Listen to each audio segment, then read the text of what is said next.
Bismillahirrahmanirrahim. Assalamualaikum warahmatullahi wabarakatuh. Alhamdulillah, saya akan share sedikit mengenai mengapa milenial saat ini kekurangan minat dalam berinvestasi. Nah, kaum milenial saat ini berpikir hidup itu harus dinikmati, sehingga membuat mereka kekurangan minat pada dunia investasi.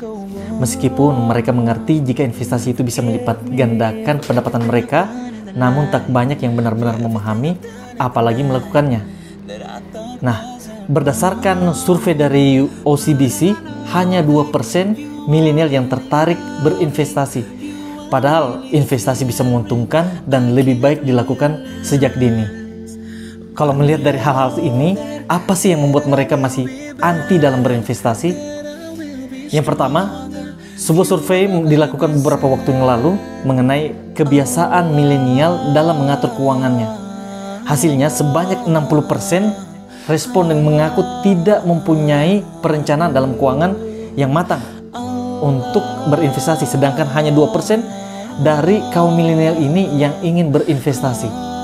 Adanya miskonsepsi mengenai investasi ternyata membuat banyak milenial yang tidak tertarik. Yang kedua, perilaku konsumtif milenial. Belanja, nongkrong, traveling jadi kegiatan yang bisa dibilang menjadi kegiatan yang budget listnya anak muda. Belum lagi ditambah dengan godaan-godaan duniawi yang lainnya seperti pesta atau sekedar kongko-kongko bersama teman-teman. Nah, kalau melihat dari hal-hal ini, milenial saat ini sebagian besar selalu gabah, tidak berpikir panjang dalam membelanjakan keuangannya. Yang ketiga, tidak adanya pekerjaan tetap yang memiliki slip gaji, jumlah gaji yang pas-pasan seperti fixed income ya, bulanannya.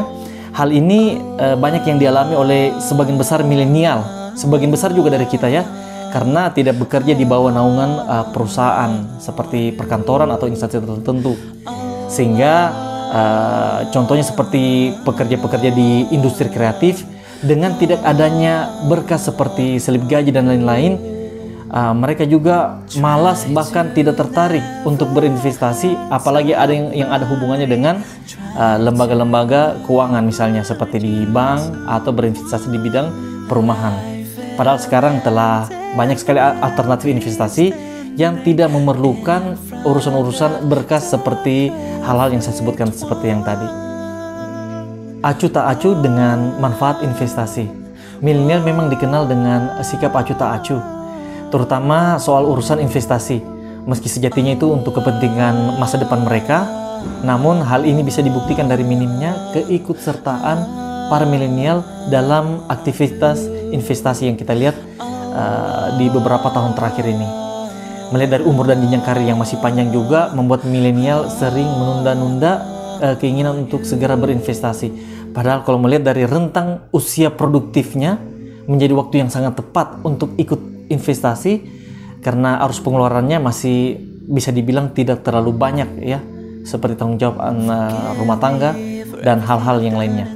Terus semakin dini investasi dilakukan karena makin besar pula hasil yang akan diperoleh. Kondisi ini menjadi suatu keuntungan tersendiri kalau kamu mau menyisihkan sebagian uang untuk membeli suatu produk-produk investasi. Nah, yang terakhir, terbiasa hanya sekedar ikut-ikutan tren yang sedang hits.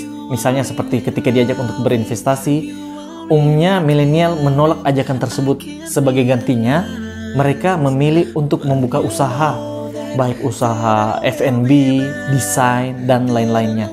Tapi ketika ditanya mengenai konsep dari usaha yang dijalankan saat itu, banyak di antara mereka yang diam dan tak bisa menjawab. Nah, di sini juga bisa ditarik kesimpulan ya, kalau keinginan mereka itu bukan hanya sekedar dari target tersendiri, namun hanya sekedar ikut-ikutan saja. Nah, tentu saja untuk mencapai kata sukses, milenial tidak boleh hanya sekedar ikut-ikutan, melainkan ada visi yang independen dan mampu berpikir out of the box. Akan lebih baik kalau milenial mengedepankan investasi lebih dahulu jika sudah mendapatkan keuntungan atau baru membuka usaha untuk meningkatkan pendapatan pasif mereka. Nah, kegiatan yang dapat mengganggu kesehatan finansial sebaiknya harus dihindari atau dikurangi. Kemudian digantikan dengan aktivitas tentunya investasi yang memberikan banyak keuntungan, misalnya seperti investasi rumah, tanah, dan yang paling penting investasi yang ditanamkan itu bisa naik, semakin hari semakin naik, dan semakin hari semakin capital gain-nya semakin tinggi. Nah, sebelum membeli sesuatu, coba pikirkan manfaat dari barang yang akan dibeli, lalu bandingkan dengan jumlah uang yang akan dikeluarkan. Dengan cara ini akan membantu rekan-rekan yang milenial ini untuk terlepas dari jeratan hidup-hidup yang konsumtif, yang tentunya bisa berdampak negatif pada kondisi finansial ke depannya. Sekian dari saya, barakallahu fikum.